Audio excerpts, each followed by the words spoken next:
Bruno Marchal, mental coach à Montpellier. Allez, allez, allez, allez, allez, on est motivé.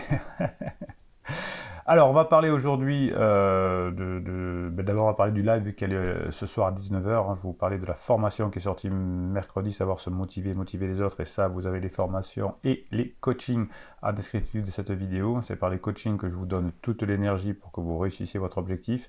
Et avec les méthodes, bien sûr, on vous balance pas une saucisse d'un truc tout fait. On va sur des choses qui correspondent à vous, à votre mari, à votre conjoint, à votre femme, etc. Et ensuite, vous avez des formations pour continuer à travailler et m'écrire entre deux séances de coaching, puisque vous avez droit à un suivi pendant 15 jours quand vous faites ces coachings. Aujourd'hui, on va parler d'attention, hein, de se focaliser sur notre objectif et de comprendre si on veut récupérer son conjoint, que souvent, lui ou elle qui est en crise n'a pas toute son attention, hein, puisque lorsqu'on est en crise, on a des parties du cerveau qui ne fonctionnent pas et effectivement, on a un petit peu des problèmes à se rester concentré.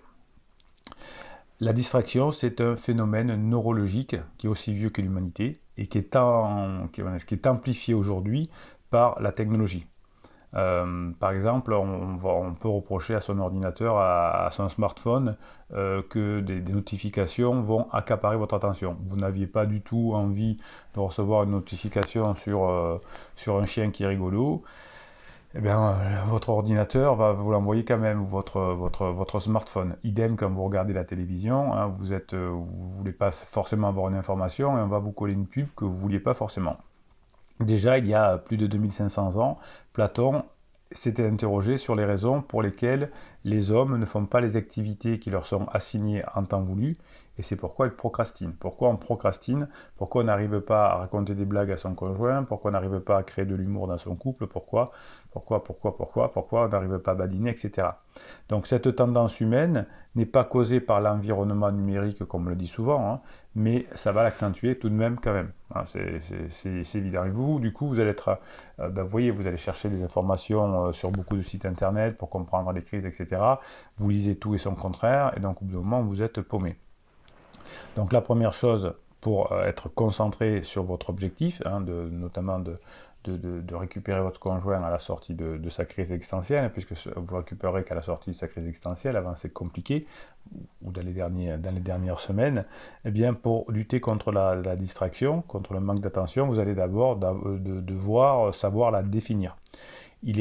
Parfois il est plus facile de définir par la négative, c'est la distraction, c'est le contraire de la traction. Traction, distraction.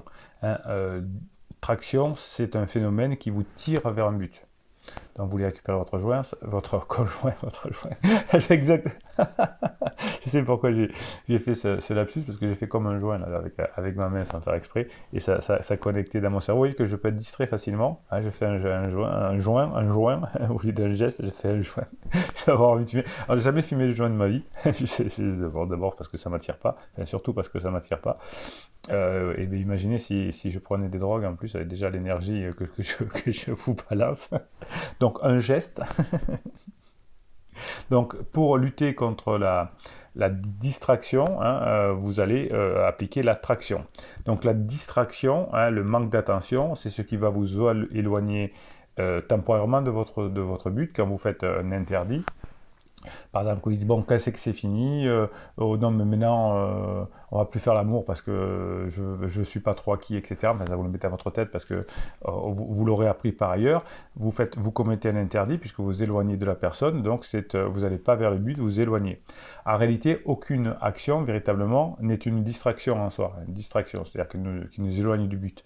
On peut passer du temps sur les réseaux sociaux dans le cadre de son travail, par exemple, dans le cadre pour écouter des vidéos, pour se former, pour acheter des formations, etc. Donc toute activité, c'est pas forcément une distraction. En tout cas, il faut faire quand vous faites un geste, vous dites pourquoi j'agis de la sorte. Pourquoi j'agis de la sorte? Est-ce que j'ai peur? Est-ce que je suis en colère? Et déjà, ça va vous aider. Donc des fois, ça va sortir comme ça, et ensuite vous devrez y réfléchir, mais des fois, ça va venir naturellement. Donc est-ce que vous faites des choses consciemment pour votre plaisir, ce qui est pas mal, ou est-ce que vous êtes simplement au niveau inconscient, c'est-à-dire que vous agissez pour éviter un inconfort émotionnel ou physique? C'est ce que vous faites quand votre conjoint vous dit que c'est fini, etc. Vous avez un inconfort émotionnel, hein, plus que physique, et donc vous allez commettre des interdits. Votre conjoint, il fait autre chose. Lui, il est en crise, ou elle est en crise, et donc il a un inconfort lui aussi, émotionnel, physique. Donc vous voyez que si vous ne faites pas attention par un neurone miroir, votre conjoint va vous coller, hein, son inconfort. Donc lui, qu'est-ce qu'il va faire? Il va surfer. Il va parler à son pansement. Il va dire coucou, je t'aime, tu me manques, etc. Ou il va surfer sur Insta pour regarder les photos, machin. Donc il s'ennuie. Hein, souvent, pendant la crise, on s'ennuie. Et ça vient du fait aussi que le conjoint qui n'est pas en crise fait trop de choses à la maison. Et donc du coup, la personne s'ennuie et du coup commence à faire des bêtises. Hein. La nuit est la mère de toutes les vices, dit-on.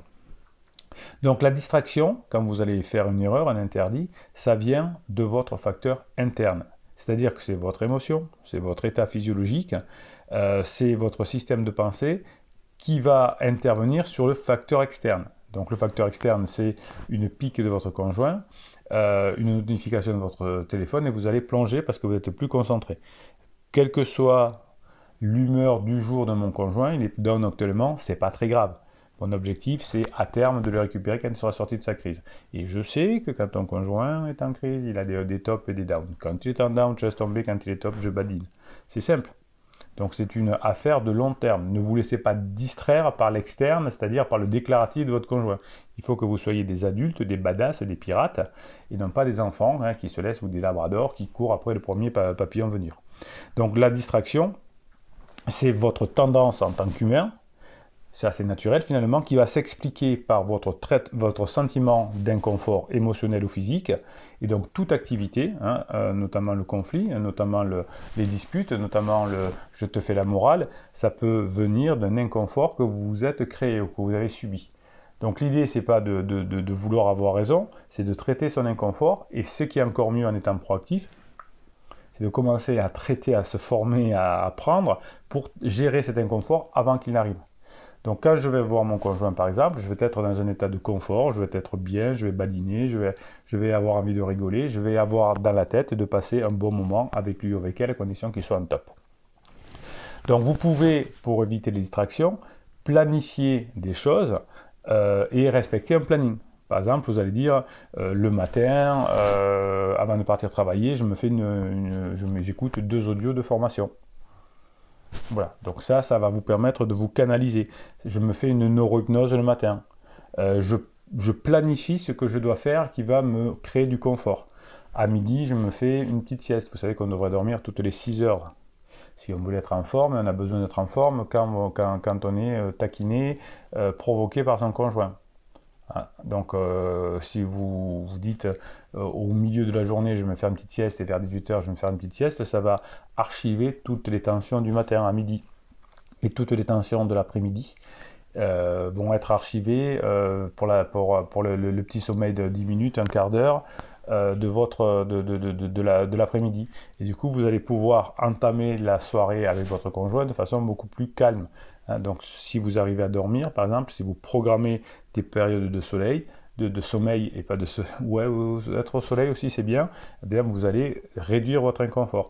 Si vous prenez un bain avant d'avoir une discussion importante avec votre conjoint, vous serez beaucoup plus détendu, donc vous serez beaucoup plus confortable. Donc vous n'aurez pas besoin de diminuer votre inconfort en rentrant dans des tensions par exemple. Vous pouvez vous engager avec vous-même, vous pouvez vous engager devant vos enfants, parce que c'est important d'avoir des valeurs.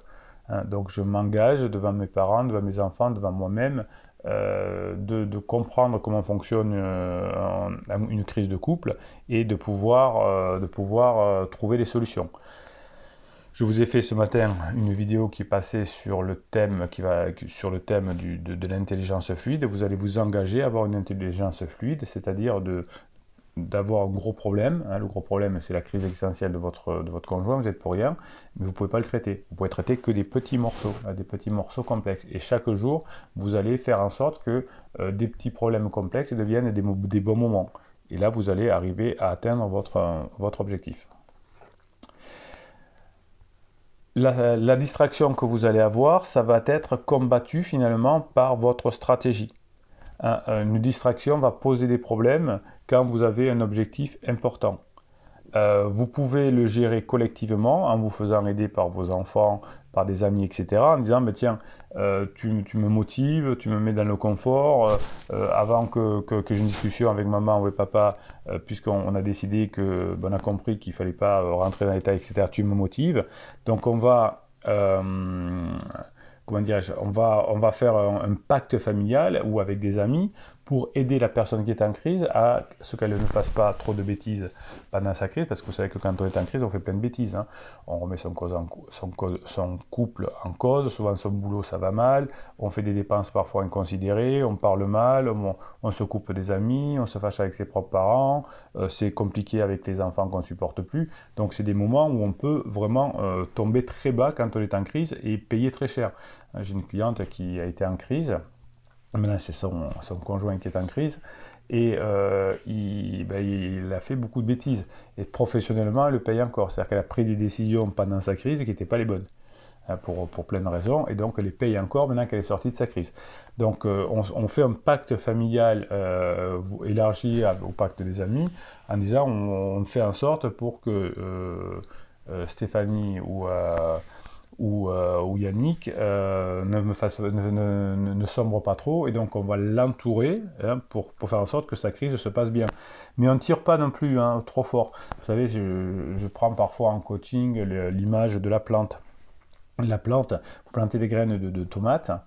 Il faut que quand le plant commence à sortir, il ne faut surtout pas tirer sur la tige, mais il faut continuer à arroser, à mettre du crottin de cheval si vous voulez, à faire en sorte que le soleil soit là pour que la tige pousse. Et si vous tirez sur la tige, ça ne fonctionne pas. C'est très important. Donc vous allez faire un pacte familial pour que toute la distraction diminue et que vous soyez motivé à avoir cette stratégie d'atteindre de bon sens, de comprendre que tout le monde traverse des crises existentielles et que une crise existentielle ne doit pas se transformer en crise de couple. C'est des trucs différents. Et aujourd'hui, beaucoup de divorces viennent du fait qu'on a mélangé une crise existentielle et une crise de couple, alors que ça n'a rien à voir au départ. Donc cette distraction, c'est une tendance humaine, naturelle à revenir sur des anciens schémas, je ne veux pas me laisser faire, je ne veux pas me laisser marcher sur les pieds, etc. Ce ne sont pas des fatalités. Vous pouvez régler ces problèmes-là en travaillant sur vous. Comme vous pouvez régler les problèmes de concentration de vos notifications de téléphone en changeant les paramètres de certaines applications, eh bien là, votre attention, le contrôle de votre attention peut aussi être entre vos mains en réglant certains paramètres, c'est-à-dire en diminuant votre inconfort, et c'est vous qui en êtes responsable, et plus vous allez être confortable, moins vous aurez de conflits avec votre conjoint qui lui est en inconfort, parce que la crise existentielle c'est du confort. Les personnes qui passent des crises existentielles de façon agréable, entre guillemets, enfin moins désagréable, c'est les personnes qui ont déjà travaillé sur elles avant la crise et qui ont des outils, qui connaissent la neurohypnose, qui connaissent l'hypnose, qui connaissent les méditations, qui connaissent le MDR, qui connaissent la respiration de Wim Hof. Ils ont déjà les outils et quand ils se sentent pas bien, ils vont créer leur inconfort, enfin ils vont gérer leur inconfort. Mais quand on ne l'a pas fait avant, qu'on ne sait pas, c'est très difficile de l'apprendre pendant la crise. Il y a des personnes qui vont voir des trucs un peu légers, comme la sophrologie, des choses comme ça, parce que c'est très bien la sophrologie, parce que ça permet d'entrer dans le monde de la respiration, du développement personnel, etc. C'est très très bien fait, c'est un truc marketing au top. Je vous le conseille si vous n'avez jamais appris à respirer. Et ensuite, on peut aller plus loin avec d'autres méthodes, mais sachez que la sophrologie aussi ou en tout cas la respiration, va vous aider à vous concentrer sur des choses précises. Plus vous serez concentré sur le fait qu'il faut badiner, avoir de l'humour, pas avoir de conflit jusqu'à ce que la crise soit terminée pour récupérer votre conjoint à la fin de la crise, et pas avant. Donc c'est en travaillant sur vous, en diminuant votre confort, que vous allez y arriver. Donc avec de la volonté, avec de l'organisation, vous me dites tous les matins, vous faites 3 audios de formation, vous me faites une séance de neurohypnose, etc. Volonté et organisation, vous allez combattre les distractions et vous allez rester sur votre objectif. Vous allez vous concentrer sur les activités importantes, sur les problèmes qui ne sont plus complexes, mais qui sont des petits problèmes à régler. Savoir trouver des blagues, savoir trouver de l'humour, savoir taquiner, etc. Donc vous allez écrire des instructions de vie, comment je vais vivre et comment je deviens un pirate. Et une fois que j'ai écrit comment je vais être un pirate, eh bien, je vais pouvoir plus facilement ensuite mettre tout ça en application sans être distrait. Donc, pensez bien que les outils numériques, tout ça, peuvent vous distraire. Restez concentré, choisissez une méthode, n'importe laquelle. Si vous choisissez celle des pirates ici, qui est basée sur les neurosciences, c'est très bien. Si vous préférez des trucs plus aléatoires, plus légers, vous en avez d'autres, ça peut être très bien aussi. Et concentrez-vous sur une méthode et allez-y à fond. Planifiez ce que vous avez à faire pour que ça fonctionne. C'est comme dans l'entreprise, on a des tâches, on les planifie. Je planifie à diminuer mon inconfort. Je programme mon cerveau à désactiver les notifications finalement, comme dans mon téléphone. J'ai pas de notifications. Et la concentration, éliminer la distraction, ça va être justement de faire un bloc autour de moi et autour de la personne en crise pour le protéger et pour me protéger moi de mes distractions. Prenez du temps libre pour vous, respirez, apprenez la neurohypnose, formez-vous, etc. Prenez du plaisir pour être dans le moins confort, parce que sinon, quand votre conjoint va vous balancer une saucisse, comme on dit, vous allez risquer de répondre pour diminuer votre inconfort. Ok, votre conjoint est dans l'inconfort, il va essayer de vous mettre dans l'inconfort aussi. Vous, tranquillement, vous êtes détaché, vous êtes au-dessus, vous êtes dans l'hélico, hein, comme cerise, et on attend que la crise se passe, et on met le moins possible d'huile sur le feu, et on met le plus possible d'huile dans les rouages. Bande de pirates, je vous kiffe. Vous savez qu'on a des idées un peu décalées. Vous savez qu'on a pour objectif d'améliorer la société, de faire en sorte que si la société s'améliore, eh bien, vos conjoints, les conseils de vos conjoints, etc., auront des chances de trouver des idées qui sont développées dans YouTube ou autre. Ben ça va être votre job de mettre des commentaires et des pouces en l'air. Pouces en l'air et commentaires. Dans les commentaires, on s'encourage, on dit ce qui va bien, on y va à fond, on explique comment on a résolu certains obstacles, c'est ce qui est important.